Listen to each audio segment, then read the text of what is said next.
Why dip it up when you can dive right in? Why let things simmer when you can cook up a storm? Why live life in half measures when you can live it to the brim?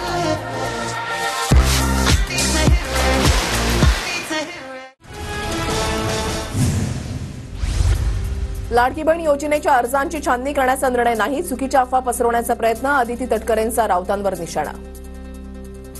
1500 रुपये देऊन महिलांची मतं विकत घेतली, निवडणुकीपूर्वी मतांसाठी निकषाविना पैसे दिले, मात्र आता सरकार लाडक्या बहिणींचे निकष बदलणार, राऊतांची प्रतिक्रिया.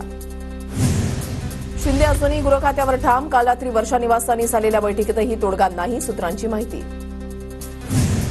विरोधी पक्षाचं मूल्यमापन संख्येनं करणार नाही, विरोधी पक्ष ज्या गोष्टी मांडेल त्या सरकार स्वीकारेल, विरोधी पक्ष नेतेपदाबाबत देवेंद्र फडणवीसांचे संकेत. ठाकरे गटाकडे विरोधी पक्ष नेतेपद जाण्याची शक्यता, मवियामध्ये तिन्ही पक्षांमध्ये ठाकरे गटाकडे जास्त आमदार, सूत्रांची माहिती. विधानसभा अध्यक्षपदी राहुल नार्वेकरांची एकमतानं निवड, नार्वेकरांनी अध्यक्षपदाचा पदभार स्वीकारला, मुख्यमंत्री, दोन्ही उपमुख्यमंत्री आणि विरोधी पक्षातील जयंत पाटील, नाना पटोले आणि नितीन राऊतांकडून नार्वेकरांचं अभिनंदन. राहुल नार्वेकरांच्या निवडणुकीला शिवसेना ठाकरे गटाचा विरोध, बिनविरोध अध्यक्ष निवडीला आमचा पाठिंबा होता, नार्वेकरांना नाही, आदित्य ठाकरेंची प्रतिक्रिया. अमृताहुनी गोड नाम तुझे देवा असं म्हणत रोहित पाटलांकडून फडणवीसांचं अभिनंदन, विरोधकांना सुद्धा गोड वागणूक द्याल अशी विनंती, रोहित पाटलांचं विधानसभेतील पहिलंच भाषण चर्चेत. ठाकरेंना संविधानिक व्यासपीठं नकोत, ठाकरे विधिमंडळामध्ये सहभाग घेत नाहीत, बाहेर येऊन गोंधळ घालतात, प्रवीण दरेकर यांची टीका. राहुल नार्वेकरांनी 2.5 वर्ष न्यायाधीशाप्रमाणे काम केलं, देवेंद्र फडणवीसांकडून कौतुक. पुन्हा येईन असं म्हणणारे 5 वर्षांनी जास्त ताकदीनं पुन्हा एकदा आलेत, जयंत पाटलांकडून फडणवीसांचं कौतुक, तर त्यांनी विरोधी पक्षाची बोलण्याचा प्रयत्न करत संवाद सुरू केला, जयंत पाटील यांचं वक्तव्य. अध्यक्षपदासाठी नार्वेकरांमध्ये नेतृत्व गुण, त्यांच्या कार्यक्षमतेची ही पोचपावती, तर विरोधकांनी नार्वेकरांवर पातळी सोडून टीका केली, पण त्यांनी न डगमगता निर्णय दिला, अजित पवारांची प्रतिक्रिया. जयंतराव, माझं तुमच्याकडे बारीक लक्ष, पण तुम्ही प्रतिसादच देत नाही, विधानसभेत अजित पवारांचं वक्तव्य. तर अजितदादा, आपल्या पक्षाचं घोषवाक्य आहे, योग्य वेळी योग्य निर्णय, जयंत पाटलांचं अजित पवारांना प्रत्युत्तर.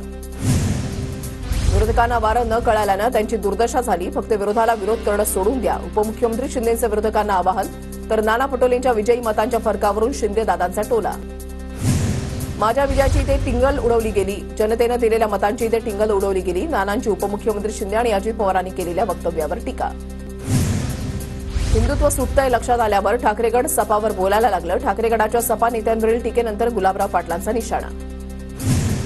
एकनाथ शिंदे आज वर्षा निवासस्थान सोडण्याची शक्यता, उपमुख्यमंत्री शिंदेंचं अजूनही वर्षा निवासस्थानमध्ये वास्तव्य.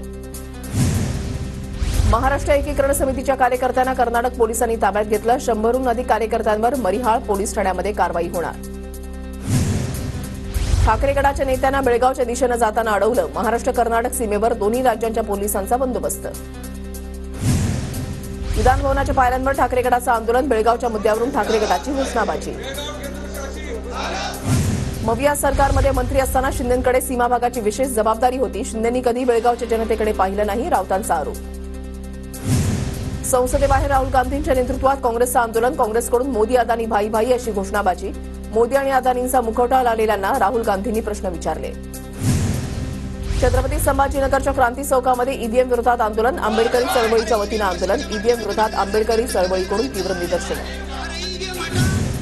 शरद पवार गटाच्या पराभूत उमेदवारांची दिल्लीमध्ये बैठक, पवार गटाचे पराभूत उमेदवार पवारांच्या भेटीनंतर ईव्हीएम विरोधात याचिका दाखल करणार. नांदेडमध्ये 75 केंद्रांवरील व्हीव्हीपॅट ईव्हीएम मतांची तपासणी, लोकसभेच्या 30, विधानसभेच्या 45 मतदान केंद्रांच्या आकड्यांची पुन्हा तपासणी, आकडेवारी अचूक, जिल्हाधिकाऱ्यांची माहिती. मार्करवाडीनंतर आता कराड तालुक्यातही ईव्हीएम विरोधात एल्गार, साताऱ्यामधल्या कोळीवाडीमध्ये ईव्हीएम विरोधातला ठराव, भाजपच्या अतुल भोसलेंकडून पृथ्वीराज चव्हाणांचा पराभव. केंद्र सरकारकडून महिलांसाठी विमा सखी योजना, विमा सखी म्हणून काम करणाऱ्या महिलांना मानधन मिळणार, आज हरियाणाच्या पानिपतमध्ये मोदी विमा सखी योजनेची सुरुवात करणार. नागपुरातील हिवाळी अधिवेशन एकाच आठवड्यामध्ये असण्याची शक्यता, 16 डिसेंबरपासून अधिवेशन सुरू होणार असल्याची चर्चा. रत्नागिरीमधला पराभव ठाकरे गटाला जिव्हारी लागला, पक्षविरोधी काम करणाऱ्यांना शिक्षा दे, शिवसैनिकांचं हातीशा बाबर शेख बाबांना साकडं, ठाकरे गटाच्या कार्यकर्त्यांचा गारहाण्याचा व्हिडिओ व्हायरल. संजय राठोडांची मंत्रिमंडळात वर्णी लागू नये म्हणून षडयंत्र, यवतमाळच्या दिग्रसमधील बंजारा महंत यांचा आरोप. बिहारचे राज्यपाल डॉक्टर राजेंद्र आर्लेकरांनी सपत्नी घेतलं वेतोबा देवाचं दर्शन. सिंधुदुर्गाच्या वेंगुर्ले आरवलीमधील वेतोबा देवाच्या चरणी आर्लेकर सहकुटुंब लीन. अजित पवारांचे सुपुत्र जय पवारांचा बारामतीमध्ये आभार दौरा. अजित पवार विक्रमी मतांनी निवडून आल्यानंतर जय पवारांचा आभार दौरा. जतमध्ये अफजल खान वधाच्या पोस्टरवरून गोपीचंद पडळकर आक्रमक. पोलिसांनी पोस्टर फाडल्याचा आरोप. चौकशी करण्याची पडळकरांची मागणी. गोपीचंद पडळकरांनी शरद पवारांवर बोलू नये. पडळकरांनी धनगर समाजाला आरक्षण कधी मिळणार हे जनतेला सांगावं. सचिन खरात यांची प्रतिक्रिया. बांगलादेशमध्ये हिंदूंवर होत असलेल्या अत्याचाराविरोधात सिंधुदुर्गमध्ये ठाकरे गटाचा मोर्चा. वैभव नाईक, राजन तेलींच्या नेतृत्वात मोर्चा. बांगलादेशमध्ये हिंदूंवर होणाऱ्या अत्याचाराविरोधात चंद्रपूरमध्ये 10 तारखेला मोर्चा. अत्याचाराविरोधात चंद्रपूरमध्ये न्याय यात्रा काढली जाणार. पंढरपुरात होणाऱ्या कॉरिडॉरला व्यापाऱ्यांचा विरोध. कॉरिडॉर रद्द व्हावा यासाठी व्यापाऱ्यांचा विठ्ठल मूर्तीला दुग्धाभिषेक.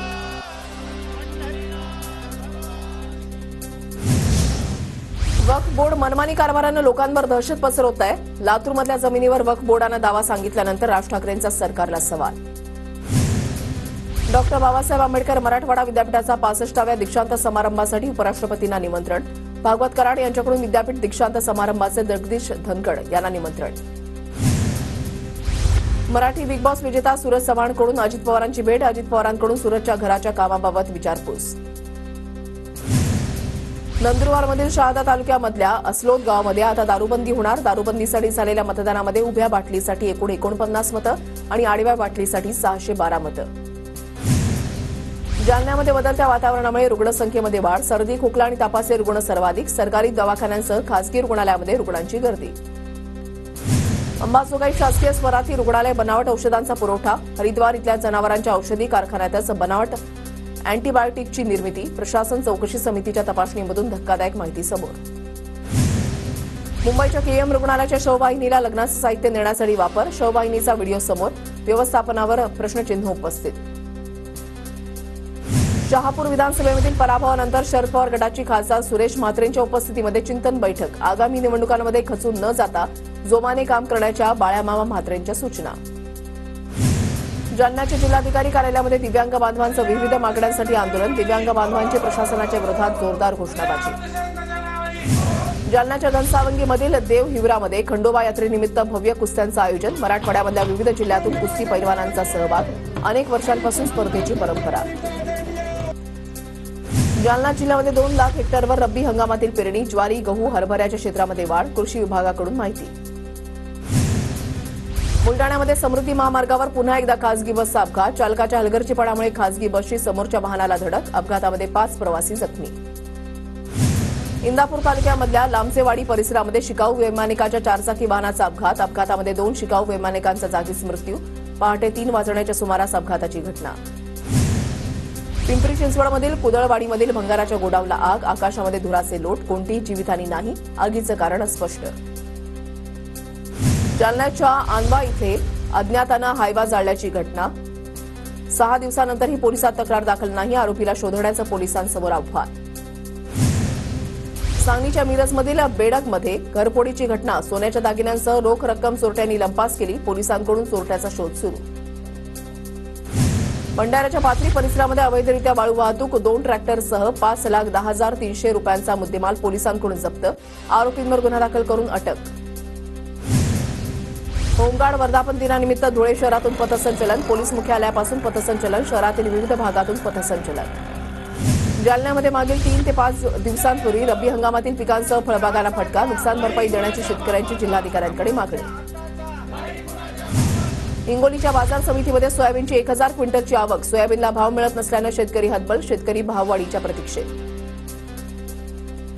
घाटकोपर, वाई, चिखली, डोंबिवलीमध्ये जैन मंदिरांमध्ये चोऱ्या करणारा जेरबंद. मुंबईच्या गिरगावमधून आरोपीला ताब्यात घेतलं. आरोपीनं 8 ते 10 ठिकाणी चोऱ्या केल्याची माहिती. जळगावमध्ये वाहतूक शाखेकडून दुचाकी चालवणाऱ्या अल्पवयीन मुलांवर कारवाई. कारवाईमध्ये तब्बल 90 पेक्षा जास्त दुचाकी जप्त. 50 पेक्षा जास्त दुचाकी अल्पवयीन मुलं चालवत असल्याचं समोर. बेंगल चक्रीवादळाचा प्रभाव कमी झाल्यानं निफाडमध्ये थंडीचं जोरदार पुनरागमन. ओसरमध्ये 5.4 अंश सेल्सिअस किमान तापमानाची नोंद. ठिकठिकाणी शेकोट्या पेटल्या. पुण्यामध्ये थंडीचा जोर पुन्हा वाढला तर मागील 4-5 दिवस पुण्यातील किमान तापमान 20 अंशांवर असल्यानं उष्णता जाणवत होती. बेंगल चक्रीवादळाचा प्रभाव संपल्यामुळे मुंबईतील किमान तापमानामध्ये घट होण्यास सुरुवात. पुढील 2 ते 3 दिवसांमध्ये किमान तापमानामध्ये आणखी घट होण्याचा अंदाज. धुळे जिल्ह्याचा तापमानाचा पारा पुन्हा घसरला. थंडी वाढल्यानं अनेक ठिकाणी शेकोट्या पेटल्या. थंडीचा रब्बी पिकांना फायदा होणार. धाराशिव जिल्ह्यामध्ये अवकाळी पावसाचा कांद्याला फटका. शेतामध्ये कापून टाकलेला कांदा भिजल्यानं शेतकऱ्यांचं लाखोंचं नुकसान. नांदेड जिल्ह्यामध्ये वातावरण बदलामुळे हळद पिकावर करपा रोगाचा प्रादुर्भाव. हळदीच्या उत्पादनामध्ये 35% घट होण्याची शक्यता. शेतकऱ्यांची चिंता वाढली. नांदेडमध्ये उडीद पिकावर बुरशीजन्य रोगाचा प्रादुर्भाव वाढला. हवामान बदलामुळे रब्बी हंगामातील पीक धोक्यात आल्यानं उत्पादनामध्ये घट होण्याची शक्यता. Why dip it up when you can dive right in? Why let things simmer when you can cook up a storm? Why live life in half measure when you can live it to the brim?